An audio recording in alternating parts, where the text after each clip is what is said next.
Bleak House by Charles Dickens. Chapter 54. Springing a Mine. Refreshed by sleep, Mr. Bucket rises betimes in the morning and prepares for a field day.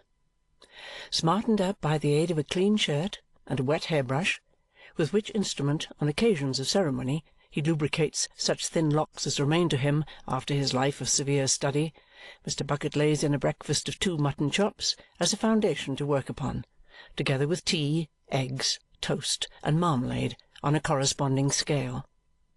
Having much enjoyed these strengthening matters, and having held subtle conference with his familiar demon, he confidently instructs Mercury, "just to mention quietly to Sir Leicester Dedlock, Baronet, that whenever he's ready for me, I'm ready for him." A gracious message being returned that Sir Leicester will expedite his dressing and join Mr. Bucket in the library within 10 minutes. Mr. Bucket repairs to that apartment and stands before the fire with his finger on his chin, looking at the blazing coals. Thoughtful Mr. Bucket is, as a man may be with weighty work to do, but composed, sure, confident. From the expression of his face he might be a famous whist-player for a large stake, say 100 guineas certain, with the game in his hand, but with a high reputation involved in his playing his hand out to the last card in a masterly way. Not in the least anxious or disturbed is Mr. Bucket when Sir Leicester appears, but he eyes the baronet aside as he comes slowly to his easy chair with that observant gravity of yesterday, in which they might have been yesterday, but for the audacity of the idea, a touch of compassion. "I am sorry to have kept you waiting, officer, but I am rather later than my usual hour this morning. I am not well. The agitation and the indignation from which I have recently suffered have been too much for me. I am subject to gout."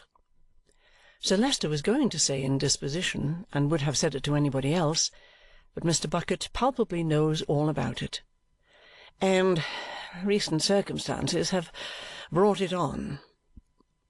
As he takes his seat with some difficulty and with an air of pain, Mr. Bucket draws a little nearer, standing with one of his large hands on the library table. "I am not aware, officer," Sir Leicester observes, raising his eyes to his face, "whether you wish us to be alone, but that is entirely as you please. If you do, well and good. If not, Miss Dedlock would be interested—" "Why, Sir Leicester Dedlock, Baronet," returns Mr. Bucket with his head persuasively on one side and his forefinger pendant at one ear like an earring, "we can't be too private just at present. You will presently see that we can't be too private. A lady, under the circumstances, and especially in Miss Dedlock's elevated station of society, can't but be agreeable to me, but speaking without a view to myself, I will take the liberty of assuring you that I know we can't be too private." "That is enough." "So much so, Sir Leicester Dedlock, Baronet," Mr. Bucket resumes, "that I was on the point of asking your permission to turn the key in the door." "By all means." Mr. Bucket skilfully and softly takes that precaution, stooping on his knee for a moment from mere force of habit so to adjust the key in the lock as that no one shall peep in from the outer side. "Sir Leicester Dedlock, Baronet, I mentioned yesterday evening that I wanted but a very little to complete this case. I have now completed it and collected proof against the person who did this crime." "Against the soldier?" "No, Sir Leicester Dedlock, not the soldier." Sir Leicester looks astounded and inquires, "Is the man in custody?" Mr. Bucket tells him after a pause, "It was a woman." Sir Leicester leans back in his chair and breathlessly ejaculates, "Good heaven!" "Now, Sir Leicester Dedlock, Baronet," Mr. Bucket begins, standing over him with one hand spread out on the library table and the forefinger of the other in impressive use, "it's my duty to prepare you for a train of circumstances that may, and I go so far as to say that will, give you a shock. But, Sir Leicester Dedlock, Baronet, you are a gentleman, and I know what a gentleman is and what a gentleman is capable of. A gentleman can bear a shock when it must come, boldly and steadily. A gentleman can make up his mind to stand up against almost any blow. Why, take yourself, Sir Leicester Dedlock, Baronet. If there's a blow to be inflicted on you, you naturally think of your family. You ask yourself, how would all them ancestors of yours, away to Julius Caesar, not to go beyond him at present, have borne that blow? You remember scores of them that would have borne it well, and you bear it well on their accounts, and to maintain the family credit. That's the way you argue, and that's the way you act, Sir Leicester Dedlock, Baronet. Sir Leicester, leaning back in his chair and grasping the elbows, sits looking at him with a stony face. "Now, Sir Leicester Dedlock," proceeds Mr. Bucket, "thus preparing you, let me beg of you not to trouble your mind for a moment as to anything having come to my knowledge. I know so much about so many characters, high and low, that a piece of information more or less don't signify a straw. I don't suppose there's a move on the board that would surprise me, and as to this or that move having taken place, why, my knowing it is no odds at all, any possible move whatever, provided it's in a wrong direction, being a probable move according to my experience. Therefore, what I say to you, Sir Leicester Dedlock, Baronet, is, don't you go and let yourself be put out of the way because of my knowing anything of your family affairs." "I thank you for your preparation," returned Sir Leicester after a silence, without moving hand, foot, or feature, "which I hope is not necessary, though I give it credit for being well intended. Be so good as to go on. Also," Sir Leicester seems to shrink in the shadow of his figure, "also to take a seat, if you have no objection." None at all. Mr. Bucket brings a chair and diminishes his shadow. "Now, Sir Leicester Dedlock, Baronet, with this short preface, I come to the point. Lady Dedlock—" Sir Leicester raises himself in his seat and stares at him fiercely. Mr. Bucket brings the finger into play as an emollient. "Lady Dedlock, you see, she's universally admired. That's what her ladyship is. She's universally admired," says Mr. Bucket. "I would greatly prefer, officer," Sir Leicester returned stiffly, "my lady's name being entirely omitted from this discussion." "So would I, Sir Leicester Dedlock, Baronet, but it's impossible." "Impossible?" Mr. Bucket shakes his relentless head. "Sir Leicester Dedlock, Baronet, it's altogether impossible.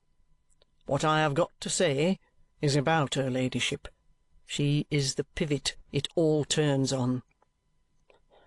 "Officer," retorts Sir Leicester with a fiery eye and a quivering lip, "you know your duty.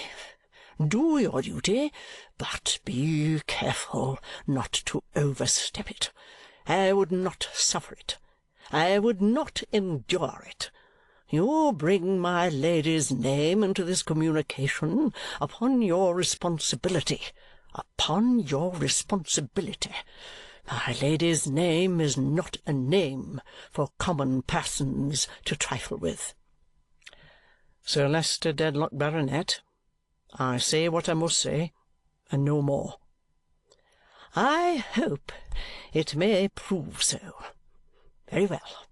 Go on, sir." Glancing at the angry eyes which now avoid him, and at the angry figure trembling from head to foot, yet striving to be still, Mr. Bucket feels his way with his forefinger, and in a low voice proceeds, "Sir Leicester Dedlock, Baronet, it becomes my duty to tell you that the deceased Mr. Tulkinghorn long entertained mistrusts and suspicions of Lady Dedlock." "If he had dared to breathe them to me, sir, which he never did. I would have killed him myself," exclaims Sir Leicester, striking his hand upon the table. But in the very heat and fury of the act he stops, fixed by the knowing eyes of Mr. Bucket, whose forefinger is slowly going and who, with mingled confidence and patience, shakes his head.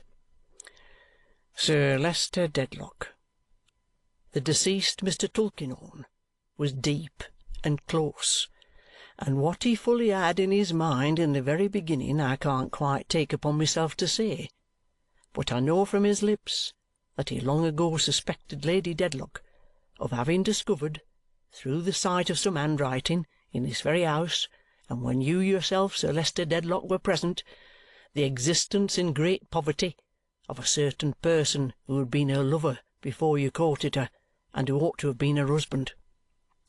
Mr. Bucket stops and deliberately repeats, "ought to have been her husband. Not a doubt about it. I know from his lips that when that person soon afterwards died, he suspected Lady Dedlock of visiting his wretched lodging and his wretched grave, alone and in secret. I know from my own inquiries and through my eyes and ears that Lady Dedlock did make such visit in the dress of her own maid, for the deceased Mr. Tulkinghorn employed me to reckon up her ladyship, if you'll excuse my making use of the term we commonly employ, and I reckoned her up, so far, completely. I confronted the maid in the chambers in Lincoln's Inn Fields with a witness who had been Lady Dedlock's guide, and there couldn't be the shadow of a doubt that she had worn the young woman's dress unknown to her. Sir Leicester Dedlock, Baronet, I did endeavour to pave the way a little towards these unpleasant disclosures yesterday by saying that very strange things happened even in high families sometimes. All this and more has happened in your family, and to and through your own lady. It's my belief that the deceased Mr. Tulkinghorn followed up these inquiries to the hour of his death, and that he and Lady Dedlock even had bad blood between them upon the matter that very night. Now, only you put that to Lady Dedlock, Sir Leicester Dedlock, Baronet, and ask her ladyship whether, even after he had left here, she didn't go down to his chambers with the intention of saying something further to him, dressed in a loose black mantle with a deep fringe to it." Sir Leicester sits like a statue, gazing at the cruel finger that is probing the life-blood of his heart. "You put that to her ladyship, Sir Leicester Dedlock, Baronet, from me, Inspector Bucket, of the detective, and if her ladyship makes any difficulty about admitting of it, you tell her that it's no use, that Inspector Bucket knows it, and knows that she passed the soldier as you called him, though he's not in the army now, and knows that she knows she passed him on the staircase. Now, Sir Leicester Dedlock, Baronet, why do I relate all this?" Sir Leicester, who has covered his face with his hands, uttering a single groan, requests him to pause for a moment. By and by he takes his hands away, and so preserves his dignity and outward calmness, though there is no more colour in his face than in his white hair, that Mr. Bucket is a little awed by him. Something frozen and fixed is upon his manner, over and above its usual shell of haughtiness, and Mr. Bucket soon detects an unusual slowness in his speech, with now and then a curious trouble in beginning, which occasions him to utter inarticulate sounds. With such sounds he now breaks silence. Soon, however, controlling himself to say that he does not comprehend why a gentleman so faithful and zealous as the late Mr. Tulkinghorn should have communicated to him nothing of this painful, this distressing, this unlooked-for, this overwhelming, this incredible intelligence. "Again, Sir Leicester Dedlock, Baronet," returns Mr. Bucket, "put it to her ladyship to clear that up. Put it to her ladyship, if you think it right, from Inspector Bucket of the detective. You'll find, or I'm much mistaken, that the deceased Mr. Tulkinghorn had the intention of communicating the whole to you as soon as he considered it ripe, and further that he had given her ladyship so to understand. Why, he might have been going to reveal it the very morning when I examined the body. you don't know what I'm going to say and do 5 minutes from this present time, Sir Leicester Dedlock, Baronet, and supposing I was to be picked off now, you might wonder why I hadn't done it, don't you see?" True, Sir Leicester, avoiding with some trouble those obtrusive sounds, says, "True." At this juncture a considerable noise of voices is heard in the hall. Mr. Bucket, after listening, goes to the library door, softly unlocks and opens it, and listens again. Then he draws in his head and whispers hurriedly but composedly, "Sir Leicester Dedlock, Baronet, this unfortunate family affair has taken air, as I expected it might, the deceased Mr. Tulkinghorn being cut down so sudden. The chance to hush it is to let in these people now in a wrangle with your footman. Would you mind sitting quiet, on the family account, while I reckon them up, and would you just throw in a nod when I seem to ask you for it?" Sir Leicester indistinctly answers, "Officer, the best you can, the best you can." And Mr. Bucket, with a nod and a sagacious crook of the forefinger, slips down into the hall, where the voices quickly die away. He is not long in returning, a few paces ahead of Mercury and a brother deity also powdered and in peach-blossomed smalls, who bear between them a chair in which is an incapable old man. Another man and two women come behind. Directing the pitching of the chair in an affable and easy manner, Mr. Bucket dismisses the Mercuries and locks the door again. Sir Leicester looks on at this invasion of the sacred precincts with an icy stare. "Now, perhaps you may know me, ladies and gentlemen," says Mr. Bucket in a confidential voice. "I am Inspector Bucket of the Detective. I am. And this," producing the tip of his convenient little staff from his breast-pocket, "is my authority. Now, you wanted to see Sir Leicester Dedlock, Baronet. Well, you do see him, and mind you, it ain't every one as is admitted to that honour. Your name, old gentleman, is Smallweed. That's what your name is. I know it well." "Well, and you never heard any harm of it?" cries Mr. Smallweed in a shrill, loud voice. "You don't happen to know why they killed the pig, do you?" retorts Mr. Bucket with a steadfast look, but without loss of temper. "No." "Why, they killed him," says Mr. Bucket, "on account of his having so much cheek. Don't you get into the same position, because it isn't worthy of you. You ain't in the habit of conversing with a deaf person, are you?" "Yes," snarls Mr. Smallweed, "my wife's deaf." "That accounts for your pitching your voice so high. But as she ain't here, just pitch it an octave or two lower, will you? And I'll not only be obliged to you, but it'll do you more credit," says Mr. Bucket. "This other gentleman is in the preaching line, I think." "Name of Chadband," Mr. Smallweed puts in, speaking henceforth in a much lower key. "Once had a friend and brother sergeant of the same name," says Mr. Bucket, offering his hand, "and consequently feel a liking for it. Mrs. Chadband, no doubt." "And Mrs. Snagsby," Mr. Smallweed introduces. "Husband, a law stationer, and a friend of my own," says Mr. Bucket. "Love him like a brother. Now, what's up?" "Do you mean what business have we come upon?" Mr. Smallweed asks, a little dashed by the suddenness of this turn. "Ah, you know what I mean. Let us hear what it's all about in presence of Sir Leicester Dedlock, Baronet. Come." Mr. Smallweed, beckoning Mr. Chadband, takes a moment's counsel with him in a whisper. Mr. Chadband, expressing a considerable amount of oil from the pores of his forehead and the palms of his hands, says aloud, "Yes, yes, you first," and retires to his former place. "I was the client and friend of Mr. Tulkinghorn," pipes Grandfather Smallweed then. "I did business with him. I was useful to him, and he was useful to me. Krook, dead and gone, was my brother-in-law. He was own brother to a brimstone magpie, leastways, Mrs. Smallweed. I come into Krook's property. I examined all his papers and all his effects.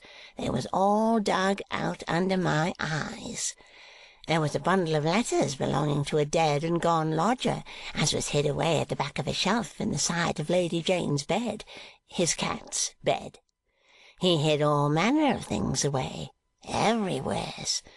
Mr. Tulkinghorn wanted 'em, and got 'em, but I looked 'em over first. I'm a man of business, and I took a squint at 'em. There was letters from the lodger's sweetheart, and she signed Honoria. Dear me, that's not a common name, Honoria, is it? There's no lady in this house that signs Honoria, is there? Oh, no, I don't think so. Oh, no, I don't think so. And not in the same hand, perhaps. Oh, no, I don't think so. Here Mr. Smallweed, seized with a fit of coughing in the midst of his triumph, breaks off to ejaculate, "Oh, dear me! Oh, Lord! I'm shaken all to pieces." "Now, when you're ready," says Mr. Bucket, after awaiting his recovery, "to come to anything that concerns Sir Leicester Dedlock, Baronet, here the gentleman sits, you know." "Haven't I come to it, Mr. Bucket?" cries Grandfather Smallweed. "Isn't the gentleman concerned yet? Not with Captain Hawdon and his ever affectionate Honoria and their child into the bargain? Come, then, I want to know where those letters are. That concerns me.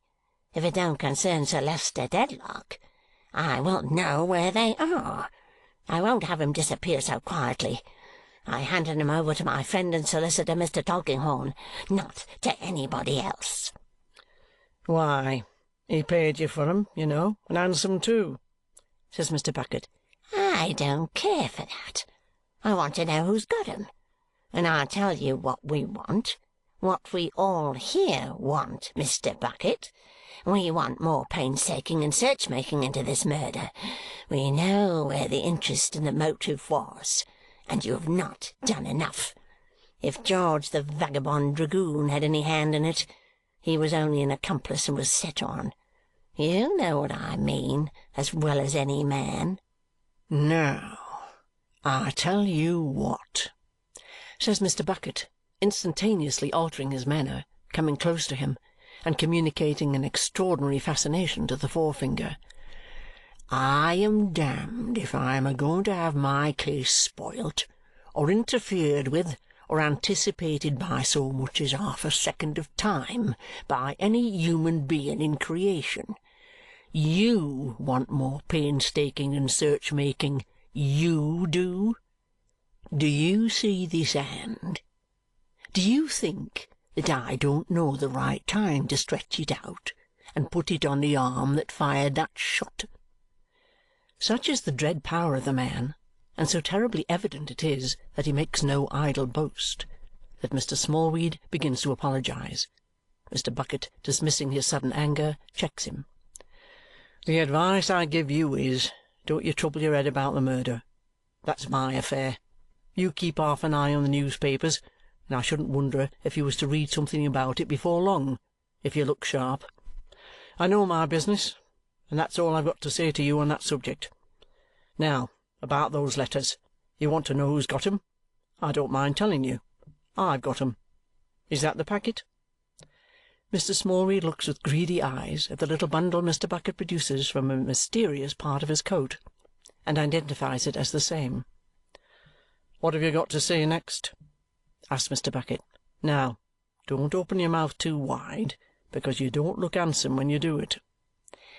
"I want £500. "No, you don't. You mean 50," says Mr. Bucket humorously. It appears, however, that Mr. Smallweed means 500.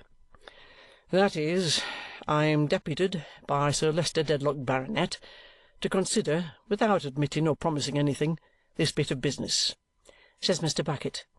Sir Leicester mechanically bows his head. "And you ask me to consider a proposal of £500. Why, it's an unreasonable proposal. £250 would be bad enough, but better than that. Hadn't you better say 250? Mr. Smallweed is quite clear that he had better not. Then, says Mr. Bucket, let's hear Mr. Chadband. Lord, many a time I've heard my fellow sergeant of that name, and a moderate man he was in all respects, as ever I come across. Thus invited, Mr. Chadband steps forth, and after a little sleek smiling and a little oil grinding with the palms of his hands, delivers himself as follows. My friends, we are now, Rachel, my wife, and I, in the mansions of the rich and great. Why are we now in the mansions of the rich and great, my friends? Is it because we are invited? Because we are bidden to feast with them? Because we are bidden to rejoice with them? Because we are bidden to play the lute with them? Because we are bidden to dance with them? No. Then why are we here, my friends? Are we in possession of a sinful secret? And do we require corn and wine and oil? Oh, it is much the same thing, money for the keeping thereof. Probably so, my friends. You're a man of business, you are, returns Mr. Bucket, very attentive, and consequently you're going on to mention what the nature of your secret is. You're right. You couldn't do better. Let us then, my brother, in a spirit of love, says Mr. Chadband with a cunning eye, proceed unto it. Rachel, my wife, advance. Mrs. Chadband, more than ready, so advances as to jostle her husband into the background, and confronts Mr. Bucket with a hard frowning smile. Since you want to know what we know, says she, I'll tell you. I helped to bring up Miss Hawdon, her ladyship's daughter. I was in the service of her ladyship's sister, who was very sensitive to the disgrace her ladyship brought upon her, and gave out even to her ladyship that the child was dead. She was, very nearly so, when she was born, but she's alive, and I know her. With these words, and a laugh, and laying a bit of stress on the word ladyship, Mrs. Chadband folds her arms and looks implacably at Mr. Bucket. I suppose now, returns that officer, you will be expecting a £20 note or a present of about that figure. Mrs. Chadband merely laughs and contemptuously tells him he can offer 20 pence. My friend, the law stationer's good lady over there, says Mr. Bucket, luring Mrs. Snagsby forward with the finger, what may your game be, ma'am? Mrs. Snagsby is at first prevented, by tears and lamentations, from stating the nature of her game, but by degrees it confusedly comes to light that she is a woman overwhelmed with injuries and wrongs, whom Mr. Snagsby has habitually deceived, abandoned, and sought to keep in darkness, and whose chief comfort, under her afflictions, has been the sympathy of the late Mr. Tulkinghorn, who showed so much commiseration for her on one occasion of his calling in Cook's Court in the absence of her perjured husband that she has of late habitually carried to him all her woes. Everybody, it appears, the present company excepted, has plotted against Mrs. Snagsby's peace. There is Mr. Guppy, clerk to Kenge and Carboy, who was at first as open as the sun at noon, but who suddenly shut up as close as midnight, under the influence, no doubt, of Mr. Snagsby's suborning and tampering. There is Mr. Weevle, friend of Mr. Guppy, who lived mysteriously up a court, owing to the like coherent causes. There was Krook, deceased. There was Nimrod, deceased. And there was Joe, deceased. And they were all in it. In what, Mrs. Snagsby does not with particularity express, but she knows that Joe was Mr. Snagsby's son, as well as if a trumpet had spoken it. And she followed Mr. Snagsby when he went on his last visit to the boy, and if he was not his son, why did he go? The one occupation of her life has been, for some time back, to follow Mr. Snagsby to and fro, and up and down, and to piece suspicious circumstances together. And every circumstance that has happened has been most suspicious, and in this way she has pursued her object of detecting and confounding her false husband night and day. Thus did it come to pass that she brought the Chadbands and Mr. Tulkinghorn together, and conferred with Mr. Tulkinghorn on the change in Mr. Guppy, and help to turn up the circumstances in which the present company are interested, casually by the wayside, being still and ever on the great high road that is to terminate in Mr. Snagsby's full exposure and a matrimonial separation. All this, Mrs. Snagsby, as an injured woman, and the friend of Mrs. Chadband, and the follower of Mr. Chadband, and the mourner of the late Mr. Tulkinghorn, is here to certify under the seal of confidence, with every possible confusion and involvement possible and impossible, having no pecuniary motive whatever, no scheme or project but the one mentioned, and bringing here, and taking everywhere, her own dense atmosphere of dust, arising from the ceaseless work of her mill of jealousy. While this exordium is in hand, and it takes some time, Mr. Bucket, who has seen through the transparency of Mrs. Snagsby's vinegar at a glance, confers with his familiar demon and bestows his shrewd attention on the Chadbands and Mr. Smallweed.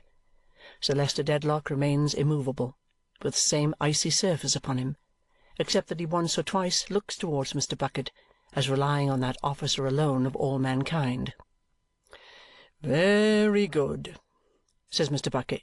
"Now, I understand you, you know, and being deputed by Sir Leicester Dedlock, Baronet, to look into this little matter," again Sir Leicester mechanically bows in confirmation of the statement, "can give it my fair and full attention. Now, I won't allude to conspiring to extort money, or anything of that sort, because we are men and women of the world here, and our object is to make things pleasant. But I tell you what I do wonder at. I'm surprised that you should think of making a noise below in the hall. It was so opposed to your interests. That's what I look at." "We wanted to get in," pleads Mr. Smallweed. "Why, of course you wanted to get in," Mr. Bucket asserts with cheerfulness. "But for an old gentleman at your time of life, what I call truly venerable, mind you, with his wits sharpened, as I have no doubt they are, by the loss of the use of his limbs, which occasions all his animation to mount up into his head, not to consider that if he don't keep such a business as the present as close as possible, it can't be worth a mag to him, is so curious. You see, your temper got the better of you. That's where you lost ground," says Mr. Bucket in an argumentative and friendly way. "I only said I wouldn't go without one of the servants came after Sir Leicester Dedlock," returns Mr. Smallweed. "That's it. That's where your temper got the better of you. Now, you keep it under another time, and you'll make money by it. Shall I ring for them to carry you down?" "When are we to hear more of this?" Mrs. Chadband sternly demands. "Bless your heart, for a true woman!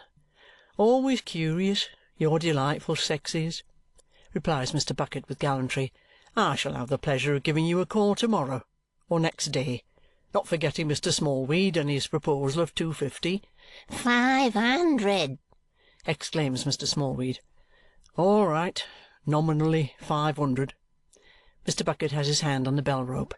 "Shall I wish you good day for the present on the part of myself and the gentleman of the house?" he asks in an insinuating tone. Nobody having the hardihood to object to his doing so, he does it, and the party retire as they came up.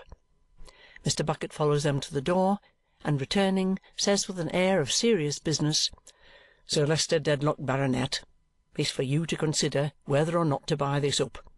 I should recommend, on the whole, its being bought up myself, and I think it may be bought pretty cheap. You see, that little pickled cowcumber of a Mrs. Snagsby has been used by all sides of the speculation and has done a deal more harm in bringing odds and ends together than if she had meant it. Mr. Tulkinghorn, deceased, he held all these horses in his hand and could have drove 'em his own way, I haven't a doubt, but he was fetched off the box head foremost, and now they have got their legs over the traces and are all dragging and pulling their own ways. So it is, and such is life. The cat's away, and the mice they play. The frost breaks up, and the water runs. Now, with regard to the party to be apprehended." Sir Leicester seems to wake, though his eyes have been wide open, and he looks intently at Mr. Bucket, as Mr. Bucket refers to his watch. "The party to be apprehended is now in this house," proceeds Mr. Bucket, putting up his watch with a steady hand and with rising spirits, "and I'm about to take her into custody in your presence. Sir Leicester Dedlock, Baronet, don't you say a word nor yet stir. There'll be no noise and no disturbance at all. I'll come back in the course of the evening, if agreeable to you, and endeavour to meet your wishes respecting this unfortunate family matter and the nobbiest way of keeping it quiet. Now, Sir Leicester Dedlock, Baronet, don't you be nervous on account of the apprehension at present coming off. You shall see the whole case clear from first to last." Mr. Bucket rings, goes to the door, briefly whispers Mercury, shuts the door, and stands behind it with his arms folded. After a suspense of a minute or two, the door slowly opens, and a Frenchwoman enters, Mademoiselle Hortense. The moment she is in the room, Mr. Bucket claps the door to and puts his back against it. The suddenness of the noise occasions her to turn, and then for the first time she sees Sir Leicester Dedlock in his chair. "I ask your pardon," she mutters hurriedly. "They tell me there was no one here." Her step towards the door brings her front to front with Mr. Bucket. Suddenly a spasm shoots across her face, and she turns deadly pale. "This is my lodger, Sir Leicester Dedlock," says Mr. Bucket, nodding at her. "This foreign young woman has been my lodger for some weeks back." "What do Sir Leicester care for that, you think, my angel?" returns mademoiselle in a jocular strain. "Why, my angel," returns Mr. Bucket, "we shall see." Mademoiselle Hortense eyes him with a scowl upon her tight face, which gradually changes into a smile of scorn. "You are very mysterious. Are you drunk?" "Tolerable sober, my angel," returns Mr. Bucket. "I come from arriving at this so detestable house with your wife. Your wife have left me since some minutes. They tell me downstairs that your wife is here. I come here, and your wife is not here. What is the intention of this fool's play? Say then," mademoiselle demands, with her arms composedly crossed, but with something in her dark cheek beating like a clock. Mr. Bucket merely shakes the finger at her. "Ah, my God, you are an unhappy idiot!" cries mademoiselle with a toss of her head and a laugh. "Leave me to pass downstairs, great pig!" with a stamp of her foot and a menace. "Now, mademoiselle," says Mr. Bucket in a cool determined way, "you go and sit down upon that sofy."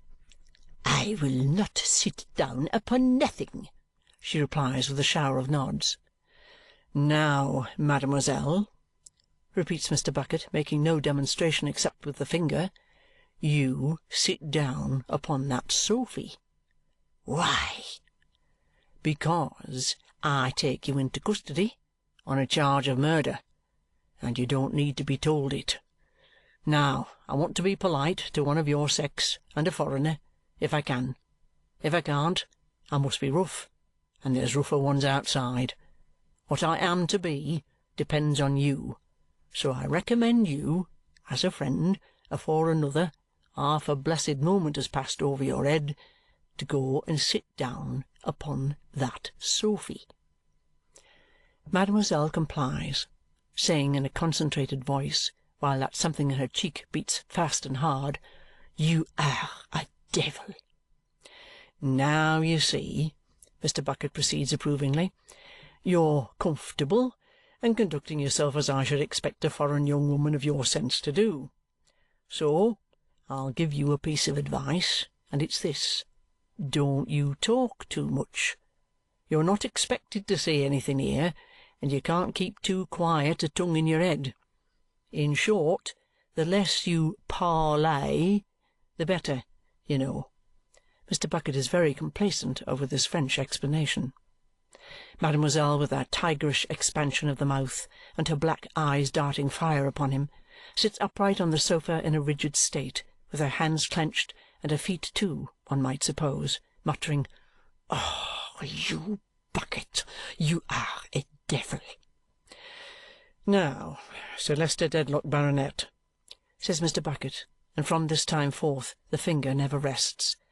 "This young woman, my lodger, was her ladyship's maid at the time I've mentioned to you, and this young woman, besides being extraordinary vehement and passionate against her ladyship after being discharged—" "Lie!" cries mademoiselle. "I discharge myself." "Now, why don't you take my advice?" returns Mr. Bucket in an impressive, almost in an imploring tone. "I'm surprised at the indiscreetness you commit.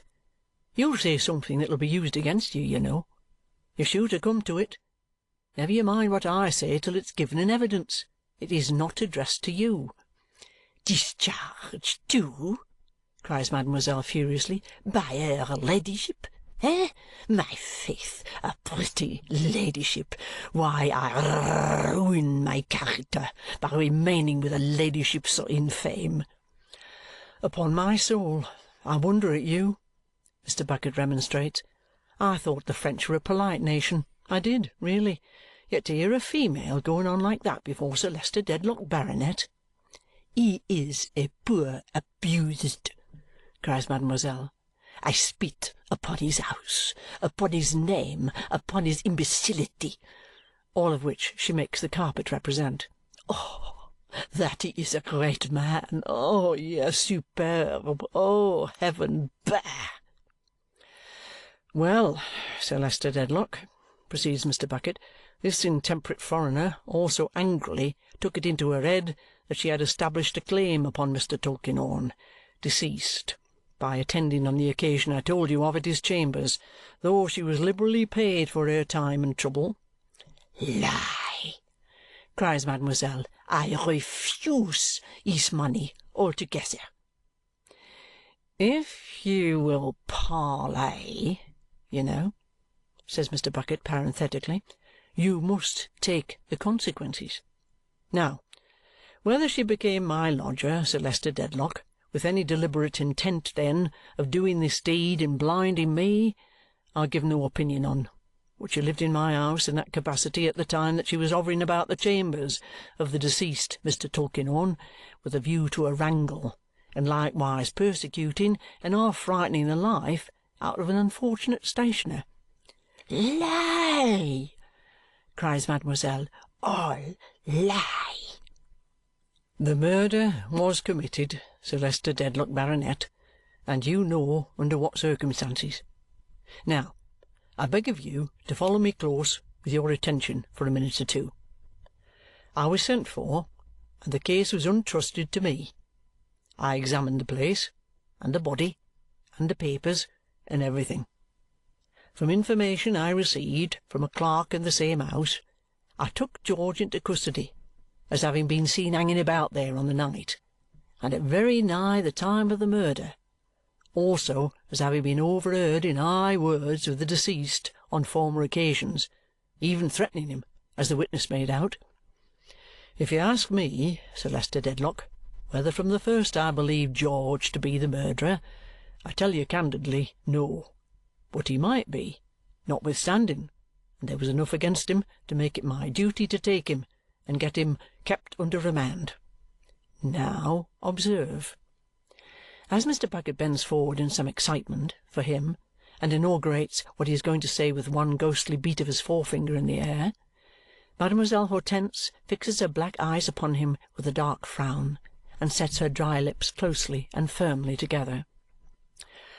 "I went home, Sir Leicester Dedlock, Baronet, at night and found this young woman having supper with my wife, Mrs. Bucket. She had made a mighty show of being fond of Mrs. Bucket from her first offering herself as our lodger, but that night she made more than ever. In fact, overdid it.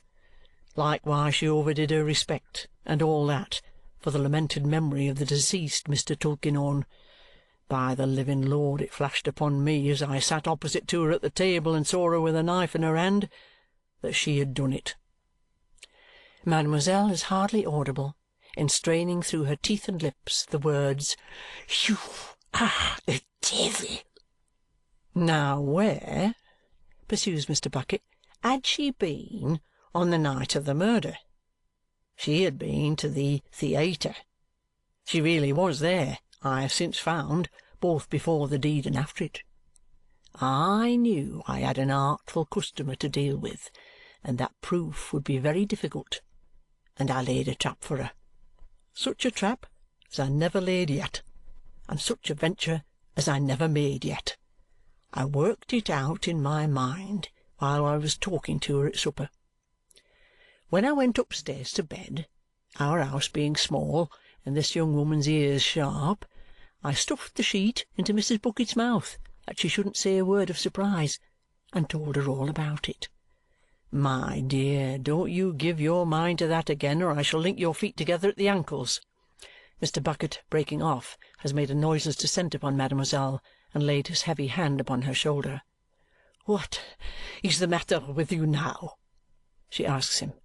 "Don't you think any more," returns Mr. Bucket with an admonitory finger, "of throwing yourself out of window. That's what's the matter with me. Come, just take my arm. You needn't get up. I'll sit down by you. Now, take my arm, will you? I'm a married man, you know. You're acquainted with my wife. Just take my arm." Vainly endeavouring to moisten those dry lips, with a painful sound she struggles with herself and complies. "Now we're all right again.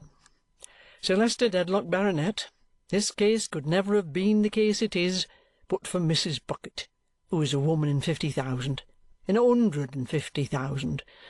To throw this young woman off her guard, I've never set foot in our house since, though I've communicated with Mrs. Bucket in the baker's loaves and in the milk as often as required. My whispered words to Mrs. Bucket when she had the sheet in her mouth were, 'My dear, can you throw her off continually with natural accounts of my suspicions against George, and this and that and t'other? Can you do without rest, and keep watch upon her night and day? Can you undertake to say she shall do nothing without my knowledge, she shall be my prisoner without suspecting it, she shall no more escape from me than from death, and her life shall be my life, and her soul my soul, till I have got her, if she did this murder?' Mrs. Bucket says to me, as well as she could speak on account of the sheet, 'Bucket, I can,' and she has acted up to it glorious." "Lies!" mademoiselle interposes. "All lies, my friend." "Sir Leicester Dedlock, Baronet, how did my calculations come out under these circumstances? When I calculated that this impetuous young woman would overdo it in new directions, was I wrong or right? I was right. What does she try to do? Don't let it give you a turn. To throw the murder on her ladyship." Sir Leicester rises from his chair and staggers down again. "And she got encouragement in it from hearing that I was always here, which was done a purpose. Now, open that pocket-book of mine, Sir Leicester Dedlock, if I may take the liberty of throwing it towards you, and look at the letters sent to me, each with the 2 words 'Lady Dedlock' in it. Open the one directed to yourself, which I stopped this very morning, and read the 3 words 'Lady Dedlock, Murderess' in it. These letters have been falling about like a shower of ladybirds. What do you say now to Mrs. Bucket from her spy place, having seen them all written by this young woman? What do you say to Mrs. Bucket having, within this half-hour, secured the corresponding ink and paper, fellow half-sheets, and what not? What do you say to Mrs. Bucket having watched the posting of 'em, every one, by this young woman? Sir Leicester Dedlock, Baronet?" Mr. Bucket asks, triumphant in his admiration of his lady's genius. 2 things are especially observable as Mr. Bucket proceeds to a conclusion. First, that he seems imperceptibly to establish a dreadful right of property in mademoiselle. Secondly, that the very atmosphere she breathes seems to narrow and contract about her, as if a close net or a pall were being drawn nearer and yet nearer around her breathless figure. "There is no doubt that her ladyship was on the spot at the eventful period," says Mr. Bucket, "and my foreign friend here saw her, I believe, from the upper part of the staircase. Her ladyship and George and my foreign friend were all pretty close on one another's heels, but that don't signify any more, so I'll not go into it. I found the wadding of the pistol with which the deceased Mr. Tulkinghorn was shot. It was a bit of the printed description of your house at Chesney Wold. Not much in that, you'll say, Sir Leicester Dedlock, Baronet. No, but when my foreign friend here is so thoroughly off her guard as to think it a safe time to tear up the rest of that leaf, and when Mrs. Bucket puts the pieces together and finds the wadding wanting, it begins to look like Queer Street." "These are very long lies," mademoiselle interposes. "You prose great deal. Is it that you have almost finished, or are you speaking always?" "Sir Leicester Dedlock, Baronet," proceeds Mr. Bucket, who delights in a full title and does violence to himself when he dispenses with any fragment of it, "the last point in the case, which I am now going to mention, shows the necessity of patience in our business and never doing a thing in a hurry.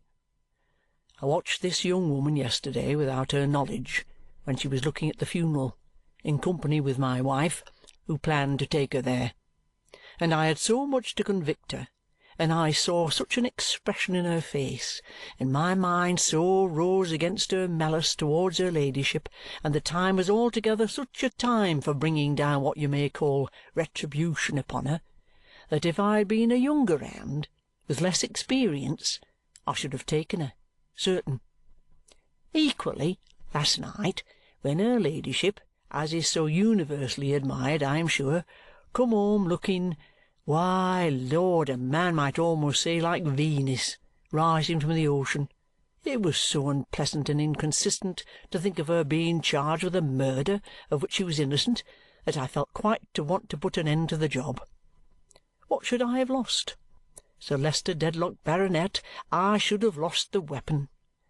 My prisoner here proposed to Mrs. Bucket, after the departure of the funeral, that they should go purpose a little ways into the country and take tea at a very decent house of entertainment. Now, near that house of entertainment there's a piece of water. At tea, my prisoner got up to fetch her pocket-handkerchief from the bedroom where the bonnets was. She was rather a long time gone, and came back a little out of wind. As soon as they came home, this was reported to me by Mrs. Bucket, along with her observations and suspicions. I had the piece of water dragged by moonlight in presence of a couple of our men, and the pocket-pistol was brought up before it had been there half a dozen hours. Now, my dear, put your arm a little further through mine and hold it steady, and I shan't hurt you." In a trice Mr. Bucket snaps a handcuff on her wrist. "That's one," says Mr. Bucket. "Now the other, darling. 2, and all told." He rises, she rises too. "Where?" she asks him, darkening her large eyes until their drooping lids almost conceal them, and yet they stare. "Where is your false, your treacherous and cursed wife?" "She gone forward to the police office," returns Mr. Bucket. "You'll see her there, my dear." "I would like to kiss her," exclaims Mademoiselle Hortense, panting tigress-like. "You'd bite her, I suspect," says Mr. Bucket. "I would," making her eyes very large. "I would love to tear her limb from limb." "Bless you, darling," says Mr. Bucket with the greatest composure. "I'm fully prepared to hear that. Your sex have such a surprising animosity against one another when you do differ. You don't mind me half so much, do you?" "No, though you are a devil still." "Angel and devil by turns, eh?" cries Mr. Bucket. "But I am in my regular employment, you must consider. Let me put your shawl tidy. I've been lady's maid to a good many before now. Anything wanting to the bonnet? Ah, there's a cab at the door." Mademoiselle Hortense, casting an indignant eye at the glass, shakes herself perfectly neat in one shake and looks, to do her justice, uncommonly genteel. "Listen, then, my angel," says she after several sarcastic nods. You are very spiritual, but can you restore him back to life?" Mr. Bucket answers, "Not exactly." "That is droll. Listen yet one more time. You are very spiritual. Can you make an honourable lady of her?" "Don't be so malicious," says Mr. Bucket. "Or a haughty gentleman of him?"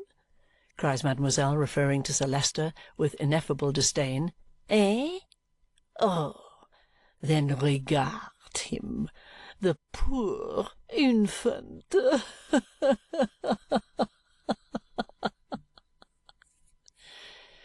"Come, come! Why, this is worse parleying than the other," says Mr. Bucket. "Come along." "You cannot do these things. Then you can do as you please with me. It is but the death. It is all the same. Let us go, my angel. Adieu, you old man grey. I pity you, and I despise you."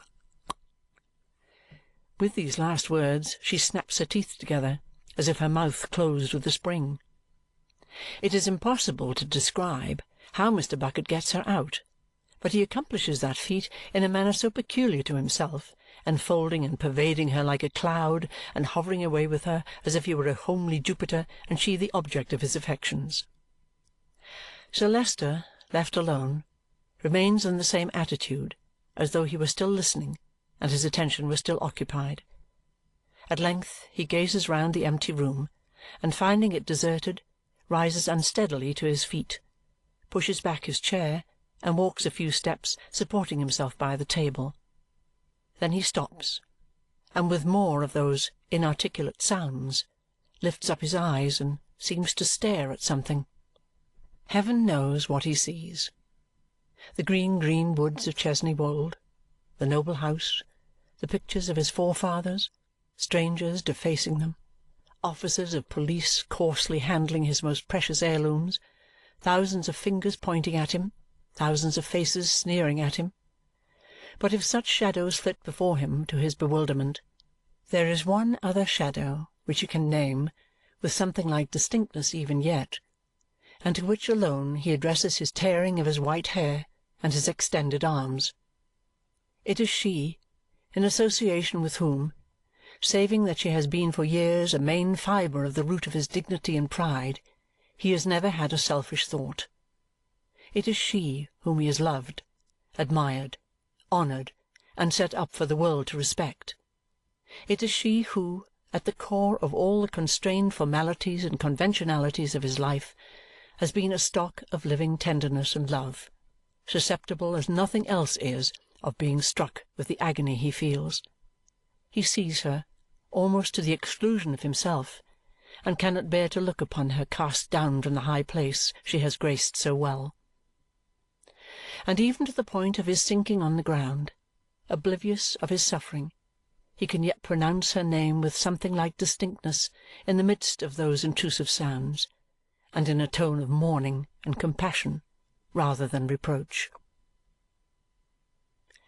Chapter 54.